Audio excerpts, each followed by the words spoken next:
I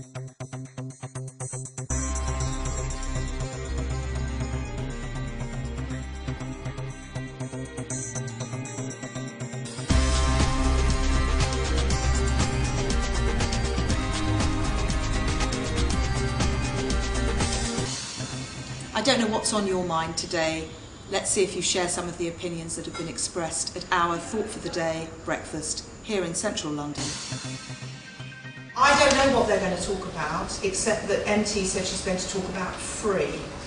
So basically what Chris Anderson is doing is crystallising and popularising the idea that the cost of bandwidth is coming down so radically, creating a huge deflationary pressure on the cost to produce, copy and distribute content, and that free is therefore the primary new model in the bit economy or the knowledge economy. And people like Seth Godin really agree with that. So for example, Seth Godin says, it makes no sense to say, should we want free to be the future? He says, who cares if it supports the world we know and love?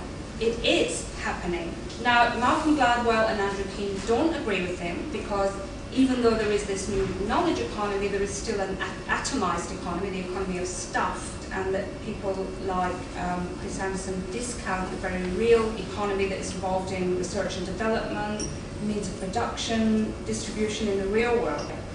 So this is an argument that will rage, because if we want things to be cheap and to cost very little, it does come at potentially a very high price.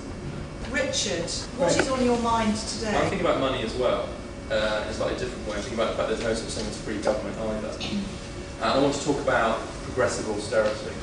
My view at the moment is the argument that Labour in particular are trying to make, with Conservatives, the investment versus cuts argument, which is an old, well-used, well-tested political strategy, obscures the debate we should be having. The debate we should be having is who's got the best kind of austerity. My austerity is better than yours should be the argument we're having. Rather than arguing about whether or not we're going into an era of austerity, because we self-evidently are, anybody who looks at the figures knows that, we should be arguing about who's got the best plan. There should be a ruthless focus on not just efficiency, but even more importantly on effectiveness. The key is to look really hard at it and say, that doesn't really work, we shouldn't really be doing that, and slice the whole thing. Just be brutal about it and say we're getting out of that altogether. The second thing is to defend well, to actually say there are many areas of spending that really do work, that have benefits not only to the most disadvantaged, but also will reap benefits in the longer term. And I think one of the perverse benefits, if you like, the silver lining of the cloud of the current catastrophic state of our public finances is that we are being forced to think over much longer time horizons than before. And the third element is, seeing as we're in such a big mess anyway, let's take the opportunity to look hard at what we tax and when we tax.